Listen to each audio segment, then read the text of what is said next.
Assalamualaikum warahmatullahi wabarakatuh, and good afternoon to everyone and also members of the floor.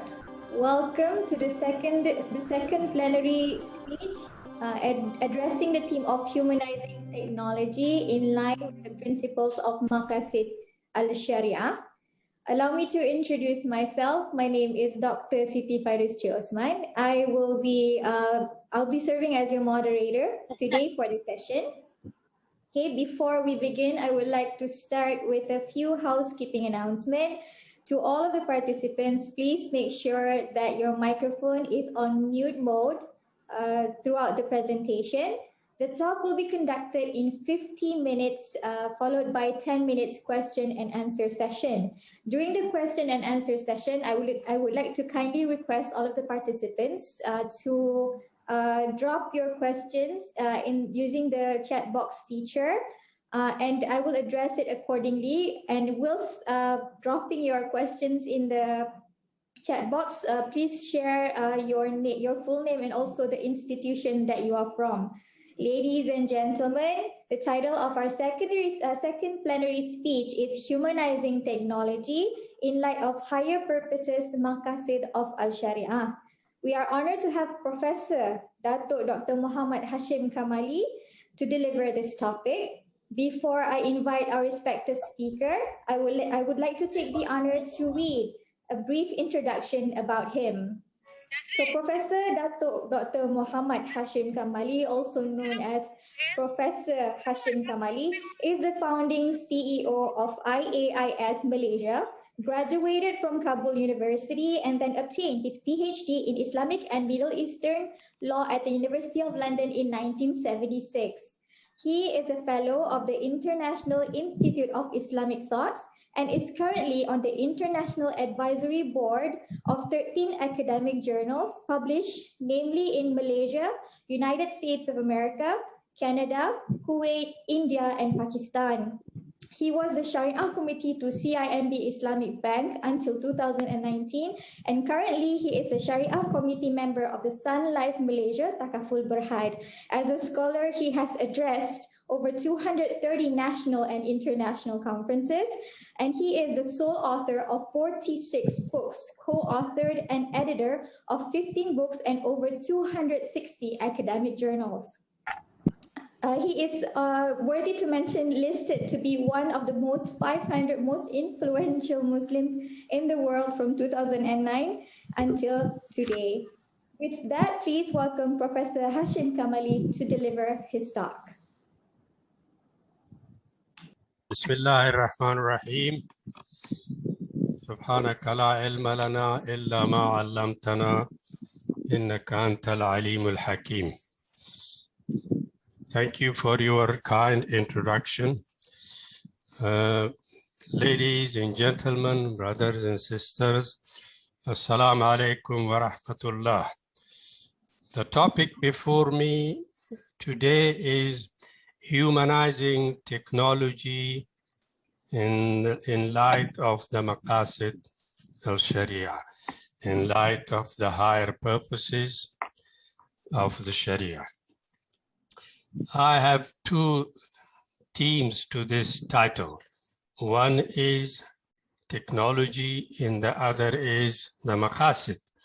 I'll be saying a few words about each of these and then evaluate technology from the viewpoint of the Maqasid.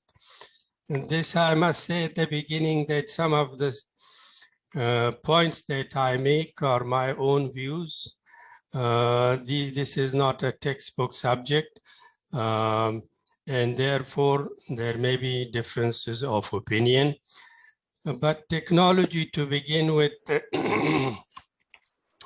we need to know a little more about technology because it is diverse and it is also changeable, rapidly changeable. The latest aspect of technology that we know of is like artificial intelligence and the Internet of Things, digitization, genetic engineering, and perhaps many more in the making.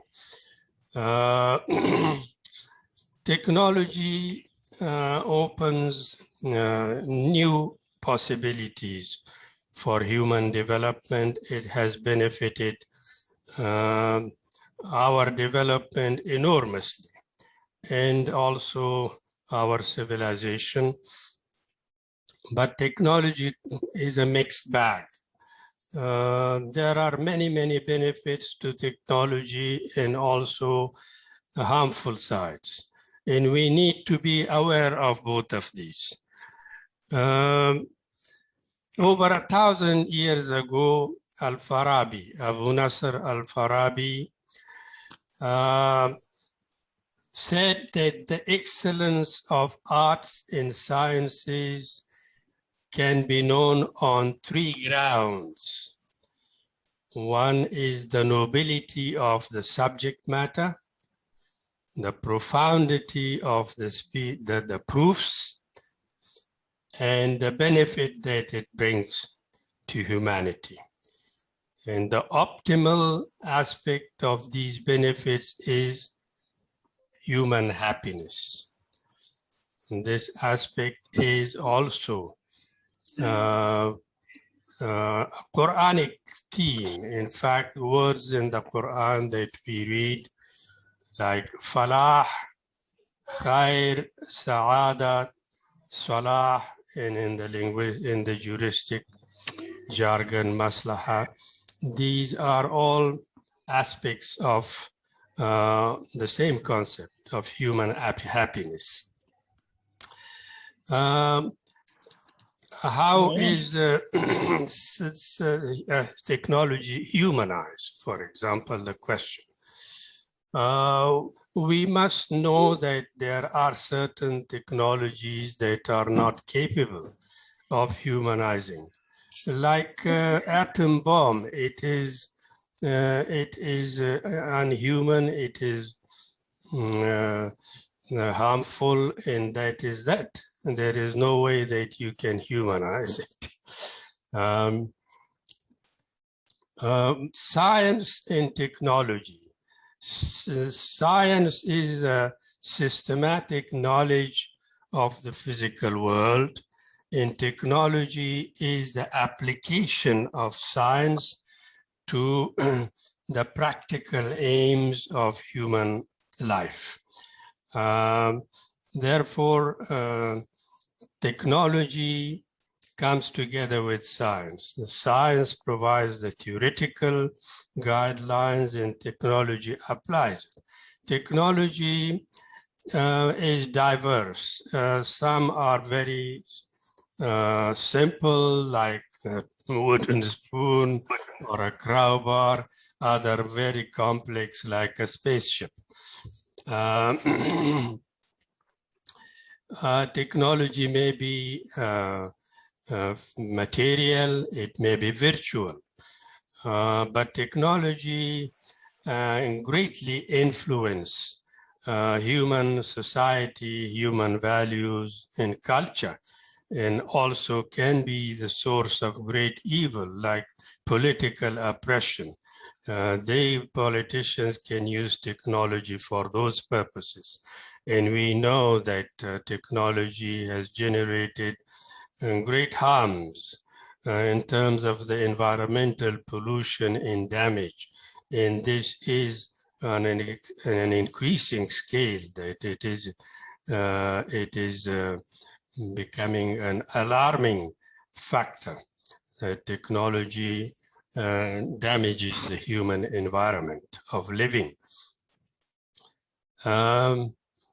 There are many types of technology, that some are daily used, some are not so frequent, but like construction technology and information technology, assistive technology that assist people, like the wheelchair, hearing aid, and so on. And then medical technology for diagnostic purposes, like X-ray machines and so on. Educational technology, that the tools of education, then entertainment technology, weapons technology, and lastly, nanotechnology, the particles, the minute particles that are studied in chemistry and physics and so on. The benefits of technology, we mentioned two things perhaps that stand out. One of them is that technology is not human. The consistency of technology. It's it has no feelings, and the humans are changeable. They have political views and feelings, but technology is consistent completely. And then the longevity aspect, the time limit, that human has a lifespan, whereas technology is unlimited. And these are the two differences that mainly technology has with human capabilities. Like digitization in an aspect of technology, it has great benefits. Promotes like economics, education, and communication in terms of the digital. It is also digitization is transparent. There is a, like if you have deal in cash, there is a, it can be, there be no record, but wherever, when there is a payment through a credit card, there is a footprint. It always, the record can be known. It is interesting to note that Malaysia allocated 22 billion ringgits in its 2020 budget. And this is an indication that it will change, and it is already in that process. The whole ecosystem of digitization, not just odd incidents, but a whole scale effort that will change the industry and the environment, the communication environment, and so on. Right now, we are using this communication technology, the Zoom technology. It may be technology, maybe it is communication technology, but also assistive technology. It may be different types. But some of the disadvantages of digitization is that payment through digital methods, it is creates cyber crimes, opportunity for cyber crimes, for hacking, also has disruptive effects, creates, for example, unemployment, inequalities, and so on. It is therefore important for government leaders and industry leaders to try to minimize the harmful aspects of digitization. But these harmful aspects are not always very well explained. We find them often through experience. It also creates industrial dependency, like computer use. It empties the human mind in a way, like children begin to be unable to spell words because they use the computer so often. The machines replace kind of empties the mind, the critical skills, and it has those harmful effects. And we ought to be very aware of those. And therefore, to reduce those harmful effects, you need strong regulatory regimes, industry awareness, political leaders, to try to minimize these and ultimately to emphasize human welfare and human happiness. For scientists, humanizing technology mean that technology is designed such and that they do not undermine or destroy human values. For example, artificial intelligence, it can be very, very harmful, but to design it such that there are limits to its capabilities. Then to design technology and such that it is conducive to human welfare, that it is trustworthy, it is convenient, and also that it is for artificial intelligence, that it is human-like, and that it recognizes human emotions and responds to it accordingly. This is something that that requires awareness of the purposes of thinking. My second aspect of the discussion is the Maqasid al-Shari'ah. I will have to also explain this before I can evaluate technology from the viewpoint of the Maqasid. The Maqasid refer me to the meanings and wisdom of the ahkam of the Sharia, ma'ani wa hikam. This is the definition that Ibn Ashur has given it, but the chief, the leading author of Maqasid, Al-Shatibi, incidentally did not give a definition. The Maqasid comes in different varieties, different classifications of Maqasid. The first division is the Daruriyat, Hajiyat, Tahsiniyat.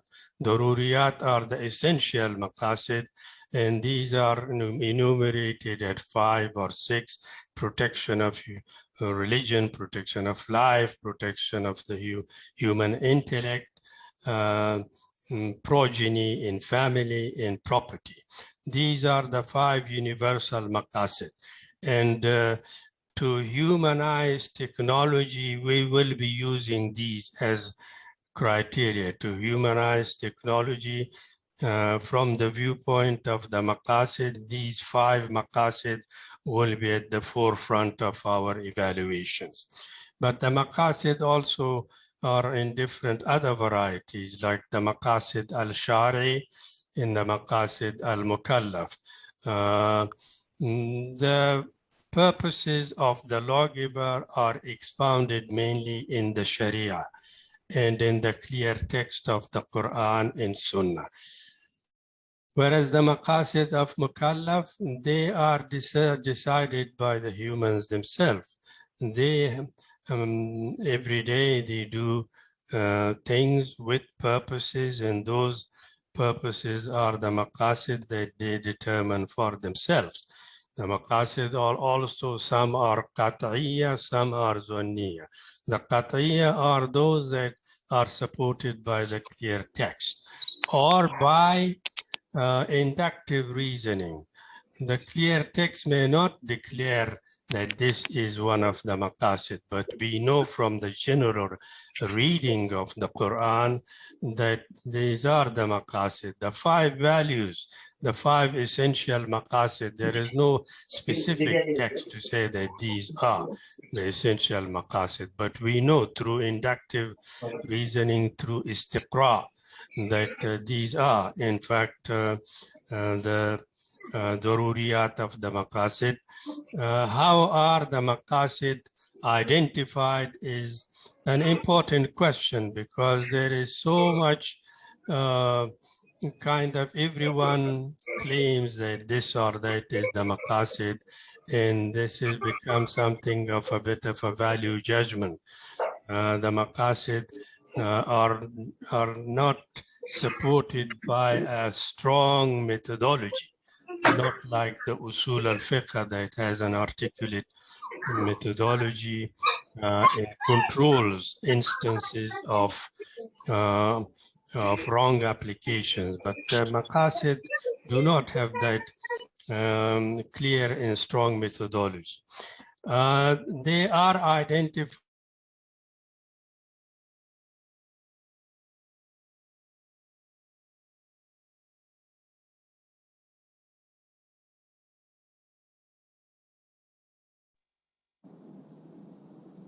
Prof, you're muted, Prof.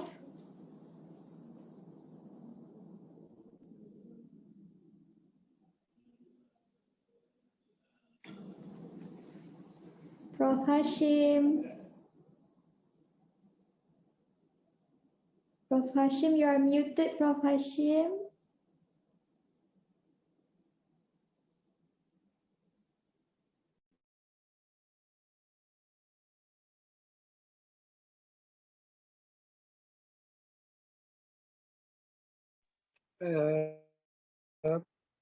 Prof, please unmute yourself.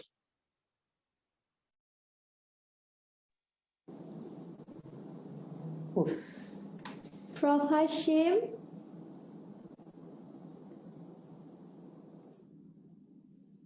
Prof Hashim, you're on mute. We cannot hear you clearly.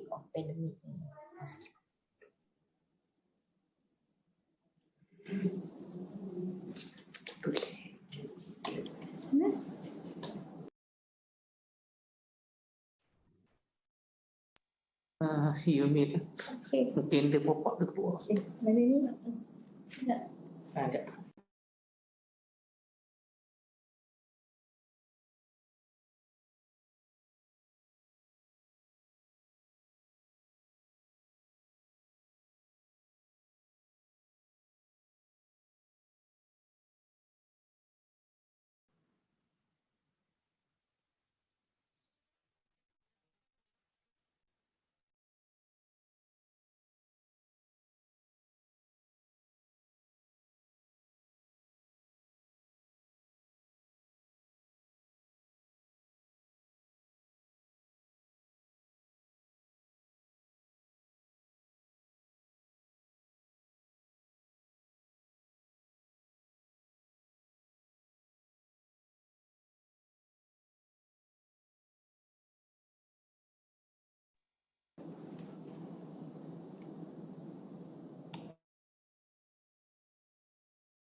Can he hear me?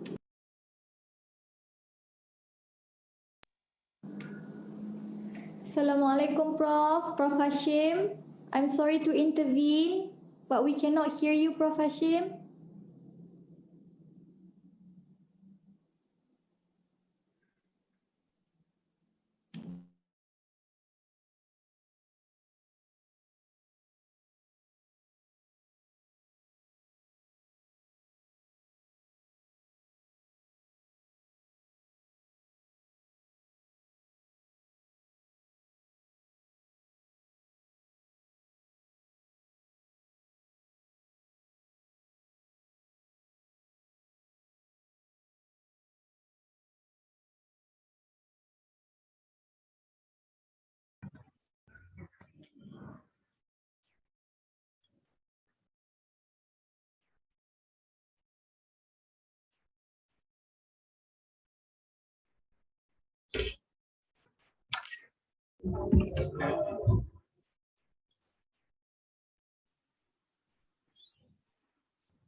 Dr. Hashim, Prof Hashim.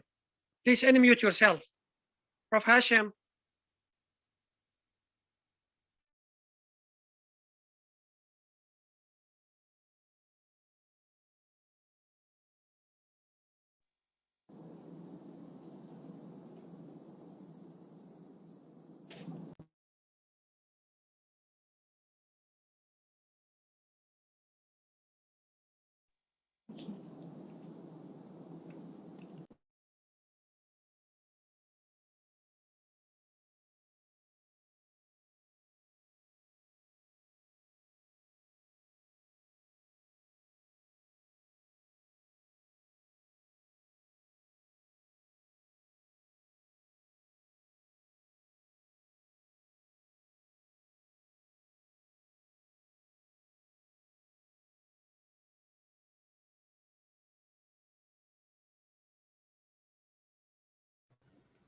Prof. Hashim, please unmute your mic.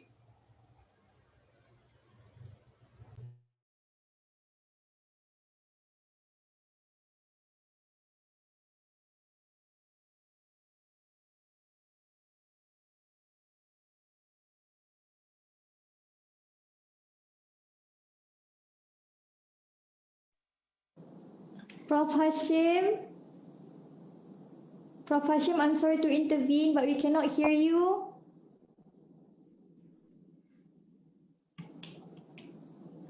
Apa saya buat?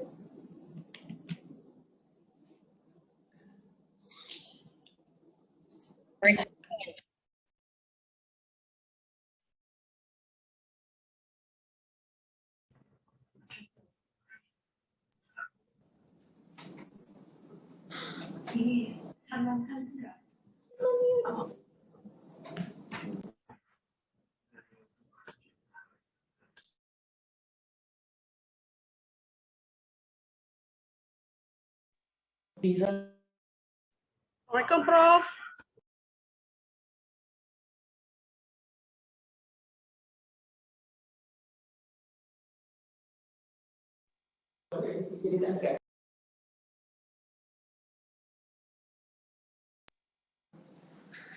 Assalamualaikum, Prof. Hashim or his team. Can anyone hear me? We are having technical difficulties. We will continue after this break. We have to cut him off first. Thank you.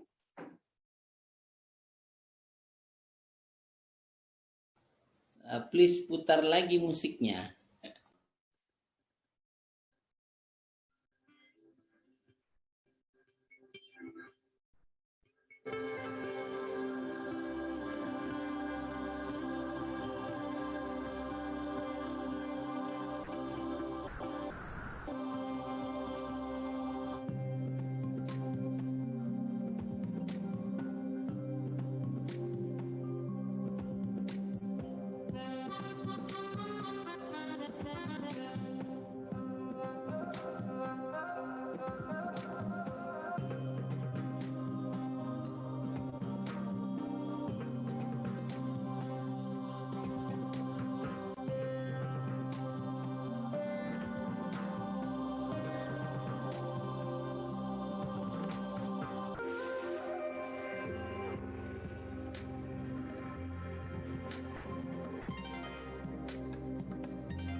would like to contextualize this meeting today is what we call celebrating IIM 2020.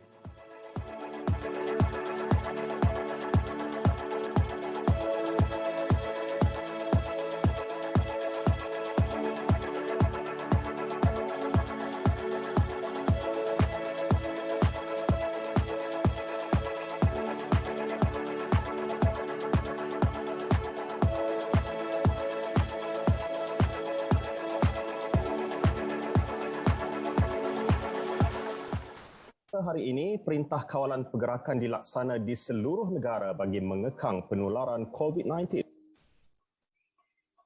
Perintah Kawalan Pergerakan mulai 18 Mac 2020 iaitu lusa hingga 31 Mac 2020 di seluruh negara.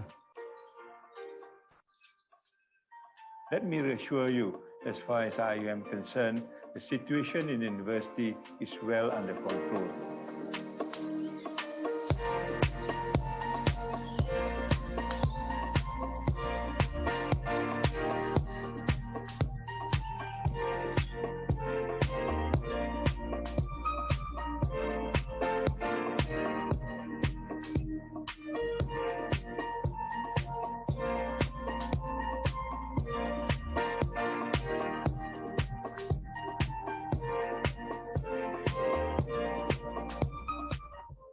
Universiti Islam Antarabangsa Malaysia UIAM menghasilkan prototipe robot yang boleh membantu doktor berdepan dengan pesakit dengan membuat saringan dari jarak jauh.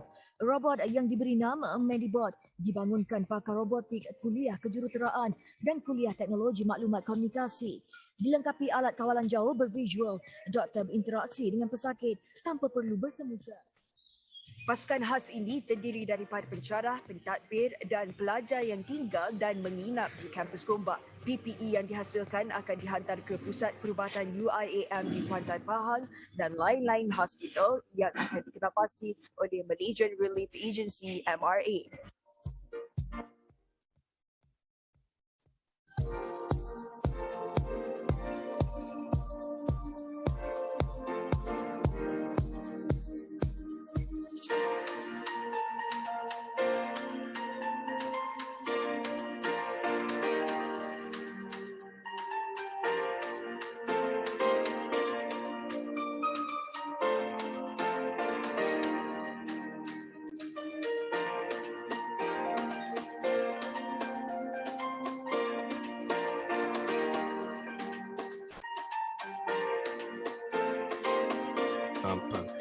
A great deal of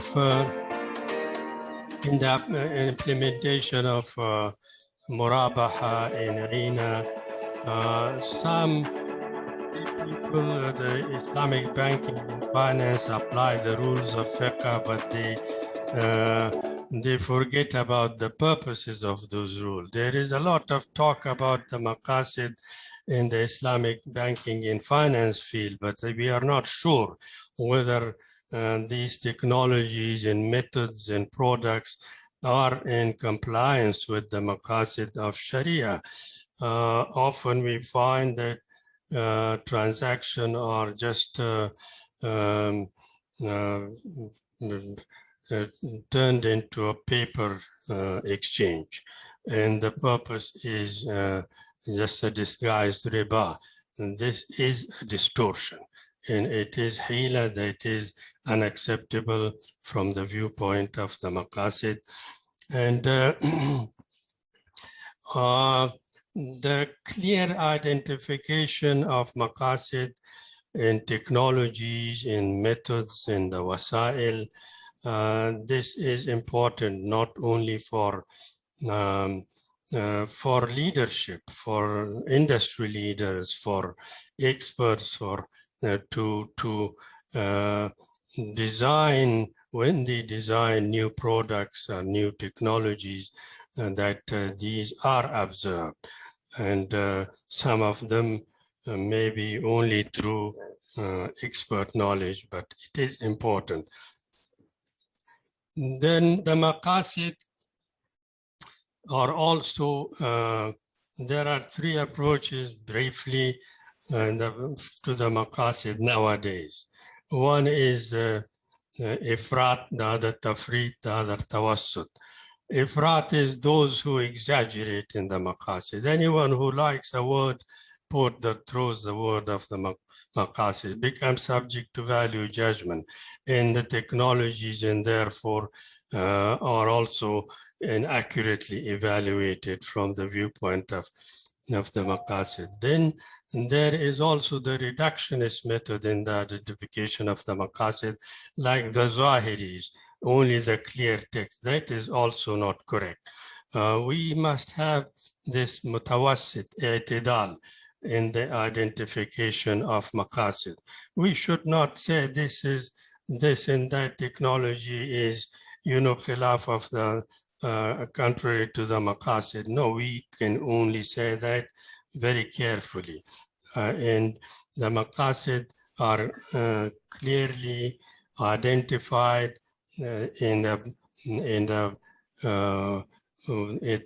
tawassut and i'tidal, whether it is in policy making, whether it is in legislation, whether it is in new technology. If we are evident, we must refer, therefore, Dato, to experts, Hashim but Kamali. also through consultation. It may be a parliamentary committee, it may be parliament itself, or it may also be determined, the Maqasid, by reference to the accepted urf of society and through consensus. We should not be very careless in the identification of Maqasid and dismiss this and that through it. New Maqasid can be added, of course. We have mentioned that environmental protection, it is one of the new Maqasid. Al-Qaradawi, Sheikh Al-Ghazali, Raisuni, Ibn Bayya, they have all tried to identify new Maqasid, like justice is, freedom is, equality is Maqasid, socioeconomic rights are Maqasid, human dignity is Maqasid, human unity, the Ummah, unity of the Ummah, these are the Maqasid. And when we identify the Maqasid, our technologies, designing of our technologies must also observe values.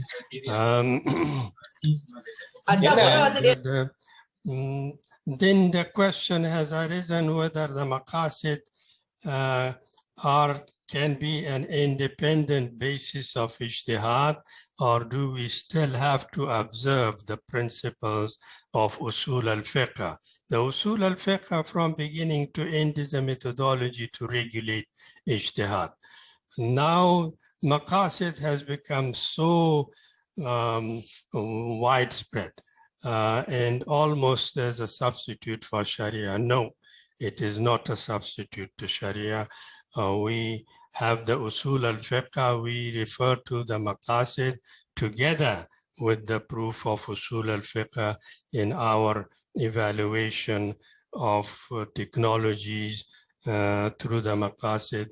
Maqasid by itself does not become independent source without reference to the Sharia itself, to usul al-fiqh, although some, Ibn Ashur, for example, Al-Raisuni, they said the Maqasid can be the basis of ijtihad by themselves.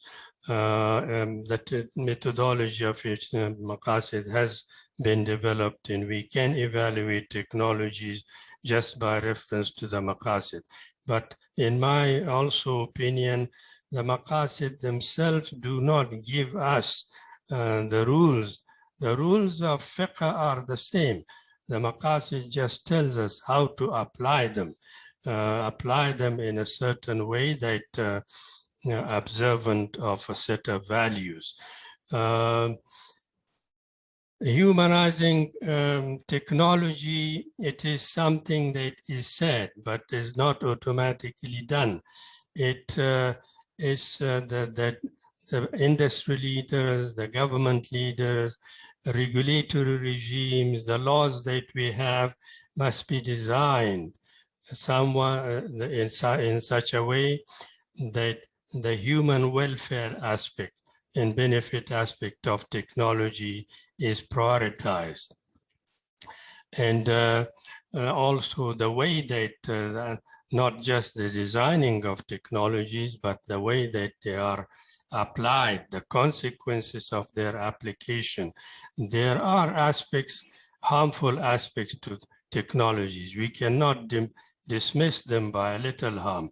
We must evaluate the harm carefully, and the benefits, if the benefits are predominant, we can approve them from the perspective of the Maqasid, but find methods that reduce those. Because like digitization, it's a great means to efficiency in so many areas of our concern: education, health, culture, welfare. It does have also disruptive effect, generates inequality, unemployment, and even the internationally, the most powerful state becomes even more powerful. Therefore, not only good leadership, but international cooperation is also necessary in order to keep technology focused on human welfare. And there are so many ways of departing from this purpose for hegemonic purposes, for other purposes.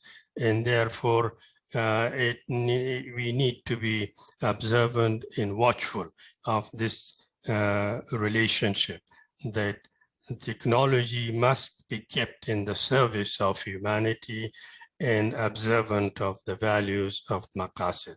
I thank you very much for your attention. Assalamu alaikum.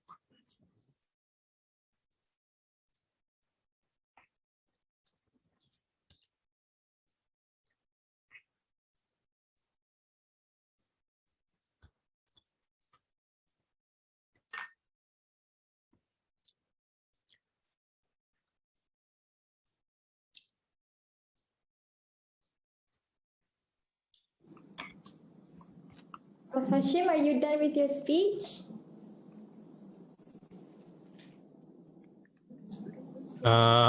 If there are any questions, I would be happy to. All right.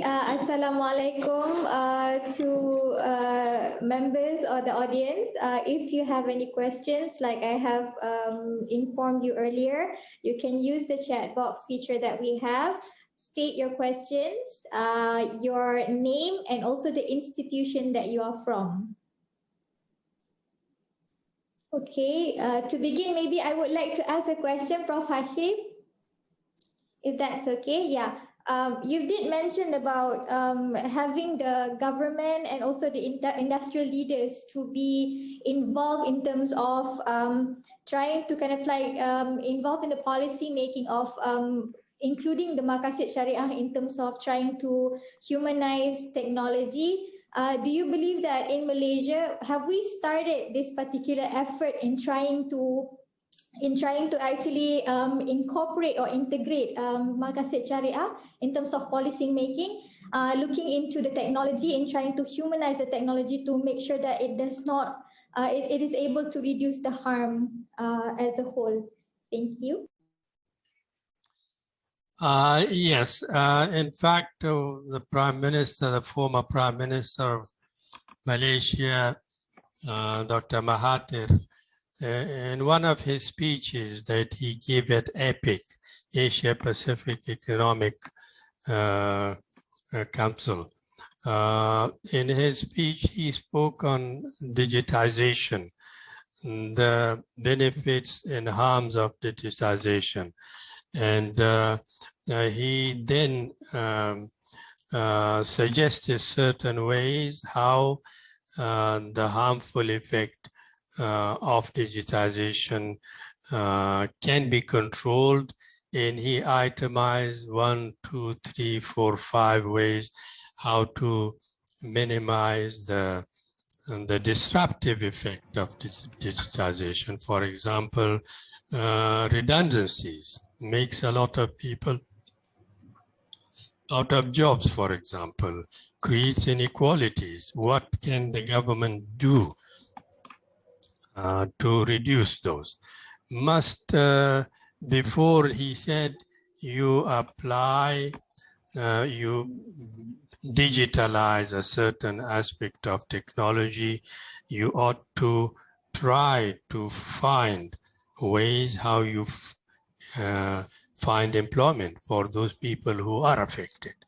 How you try to minimize the kind of the inequalities that digitization generate. For example, if it makes so many people redundant, that is inequality. Those who have digital means, they have an edge over others, and so on. And he advised ways, and I believe that in Malaysia there is an awareness of the Maqasid.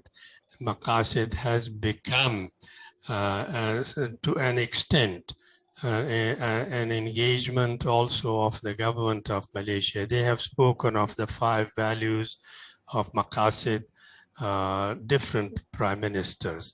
To what extent they are actually designing policies on that basis, that I'm not sure.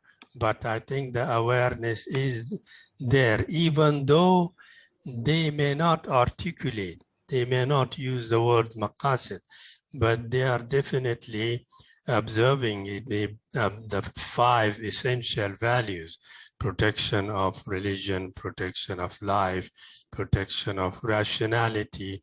Rationality is advanced through education, through knowledge, and so on, and protection of the lineage, the family welfare, in property. There are laws and laws that they take care of those values. And the government also does observe the essential Maqasid. There are Maqasid are in different varieties. Some of them are Maqasid Amma, some are Maqasid Khassa. And if you go to the very particular aspect, you might find some level of tension. But the job of the government is to minimize the tension level and to, if there is some aspect of harm, that harm is controlled and taken care of. That is the job of the government. And I think the government of Malaysia is aware of those. Thank you, Prof.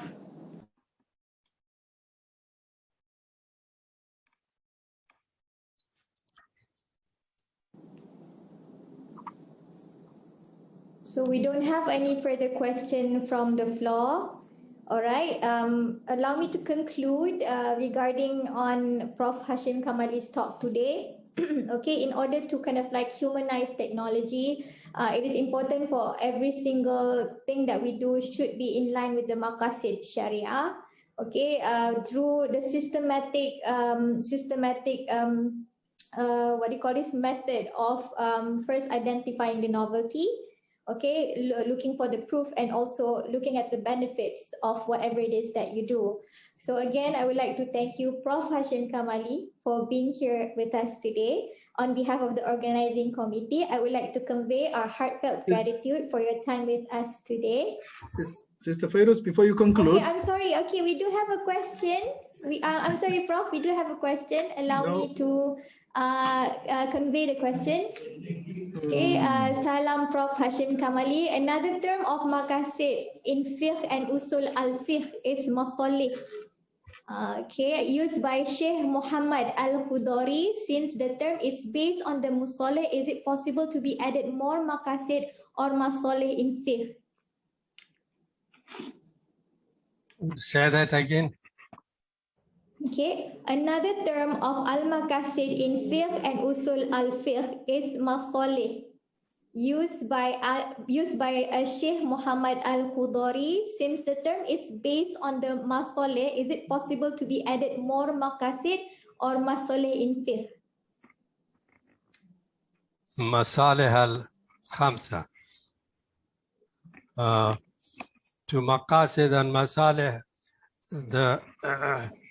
you mentioned Masalih, there are two things. One is the Zahiri Mazhab on their method of identification of the Maqasid. I saw it written here.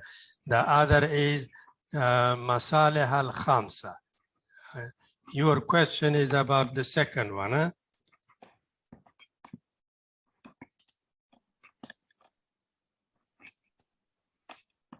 I cannot hear you. Prof, the question is, which one should we follow in fiqh? Should we follow masalih as normally Zahiri Mazhab argues, or we should talk about maqasid? That is the question, Prof. Well, yes, most of the ulama are speaking of the tradition, the fiqh tradition somehow has consistently frowned upon the maqasid. They don't even, the fuqaha, like the word maqasid. They have problem with the maqasid. And there was, I give you that one example given by one writer on the maqasid.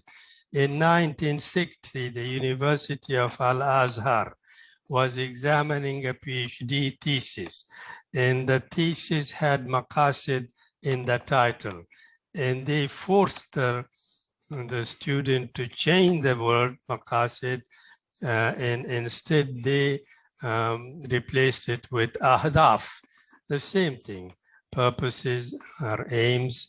But why they have problem with the maqasid?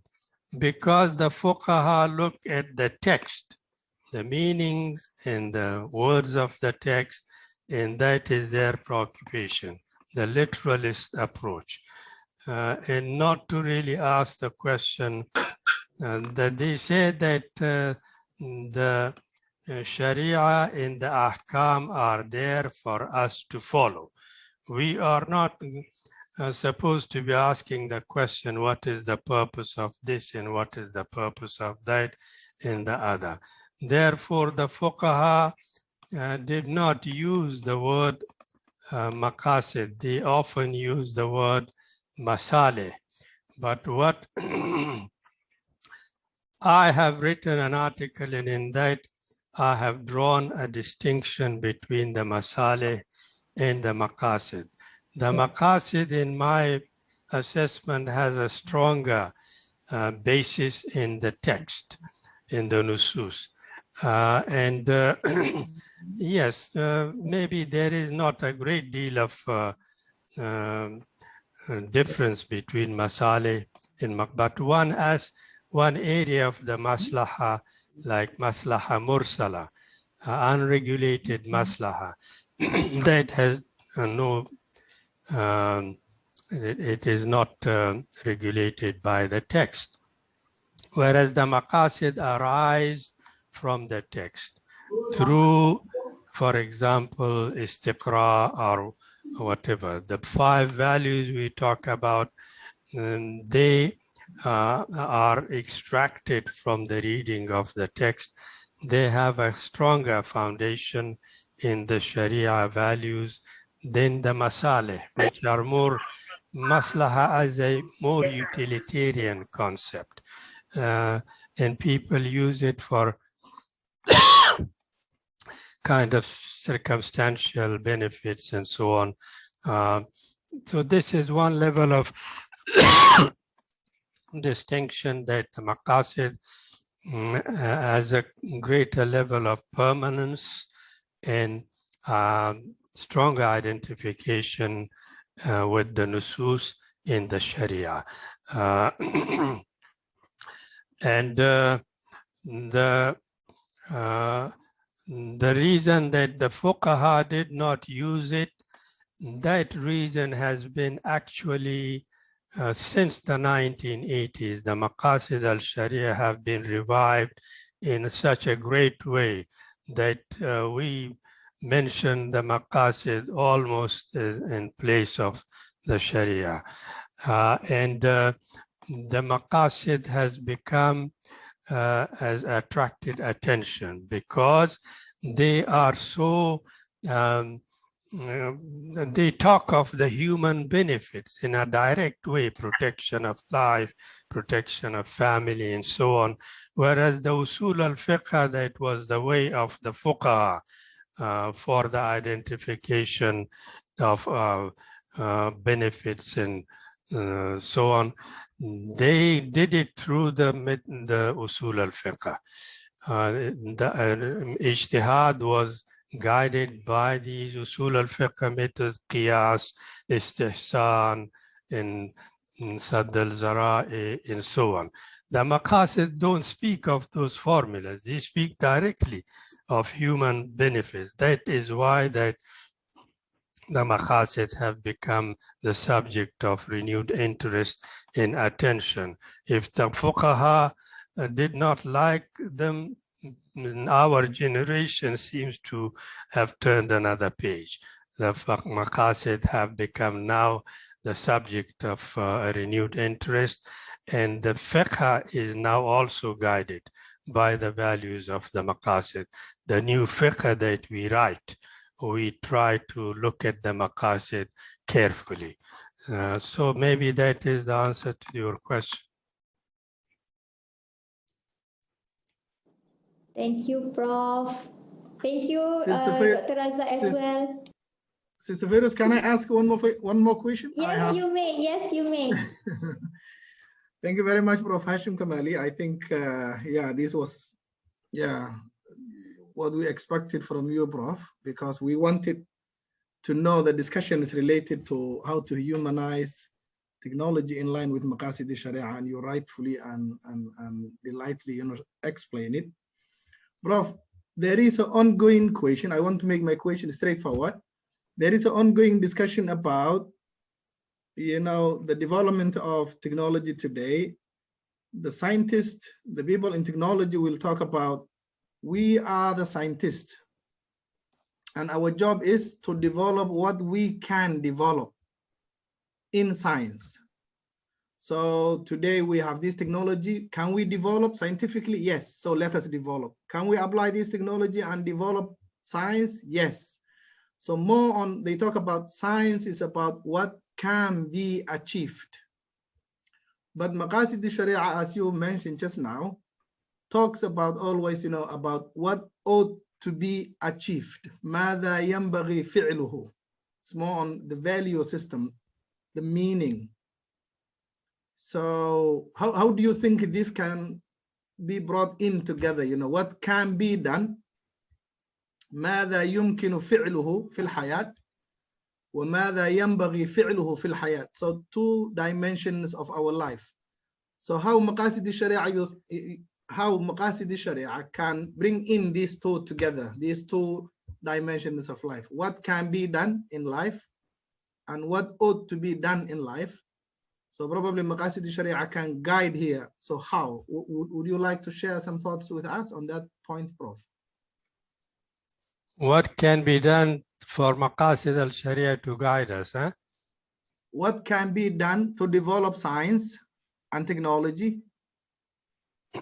and what ought to be done also in science and technology? I did not quite hear. Can you tell me what is the question? Okay, Prof, I make it straightforward. How Maqasid al-Sharia can help us to guide, to bring these two dimensions of what can be achieved in technology and science and what ought to be achieved. What can be achieved in technology if we observe, if it is guided by the Maqasid? Yep, Prof. Well, I think what can be achieved through technology that is observant of the Maqasid and that is guided by the Maqasid. If I ask that question to you, you should know the answer to that. What can be achieved if technology is guided by the Maqasid? It is human welfare. It is human benefit. And this is in the forefront of those 5 Maqasid.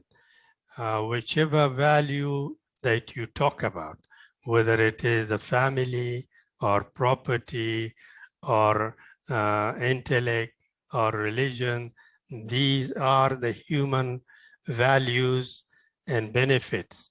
And technology that is observant of these values, they advance human welfare.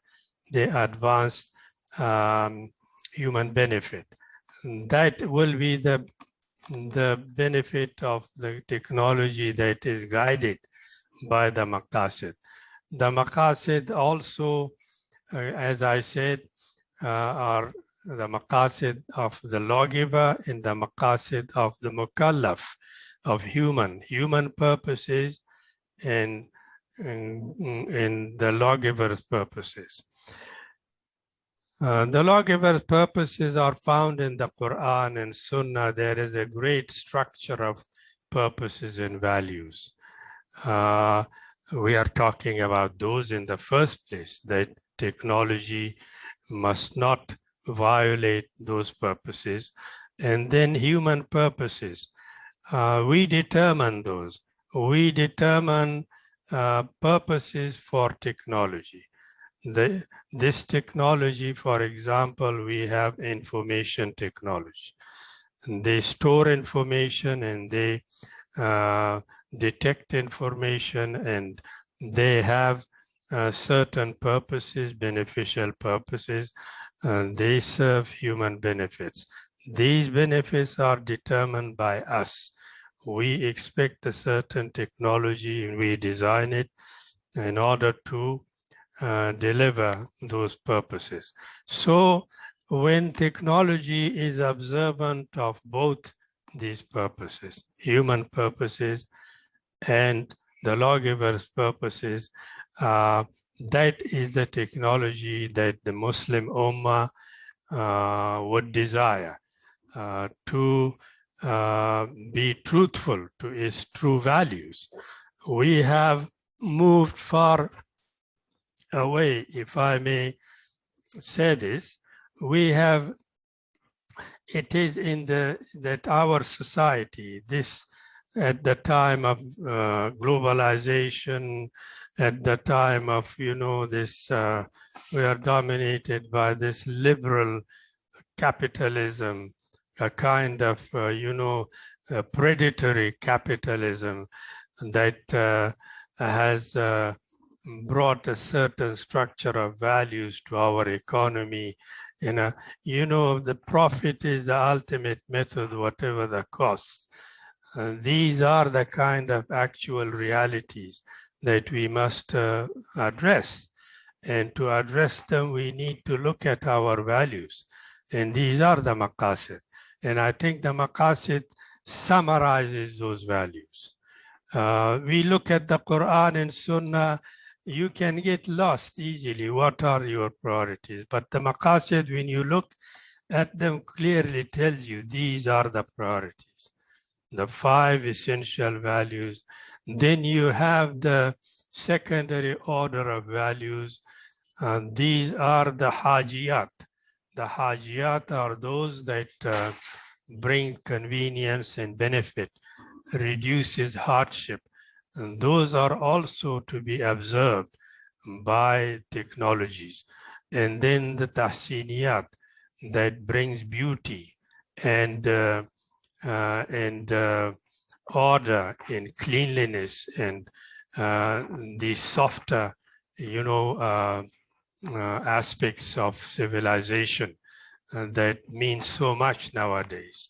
These are the kind of things that we often have been dominated by Western values, by capitalist values, by globalization, whatever you understand by them.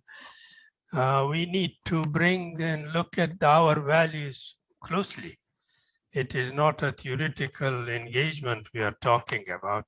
It is something that we ought to, if we are talking about the Maqasid in a kind of in a way that we show a great deal of new interest, that should not be just from the pages of the book. We ought to really activate it and look at some of these ugly realities of our society.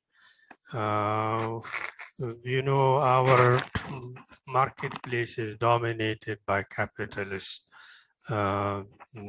structures and values, and we are far from really bringing the Maqasid to become tangible realities. Our technologies, we are not really the creators of technology in the first place. And unfortunately, the Muslim Ummah, yes, we do have some technological presence, but most of the technologies that we have are given to us, and those are not designed to observe our values. So what we can do is to apply them in such a way that we can be aware of the harmful aspects of them. And those harmful aspects has actually dominated us. There are a lot of inequalities, a lot of poverty, a lot of deprivation. If you ask me, we can learn a great deal by looking more closely to the value structure of the Maqasid, to implement them in our leadership level, the industry decisions that are made, technologies that are created, for example, by us, to read more closely those structure of values. And I think that this will be a contribution that Muslim civilization can also make to other civilizations. We do have a reputation that we are more of a, I think the more ethics and morality has meant more to us than to some other civilizations. In the sense of, certain areas, those other civilizations are also there observant of ethics, but to us, the behavioral aspects, the day-to-day culture interaction, we are observant of those in a more meaningful way. We, if we do really make the Maqasid as they are coming in a big way, a practical, guide for our conduct, for our industry, for our leadership, for our educational institutions and others, then I think that we will make a contribution to the human community also. They will also look at these.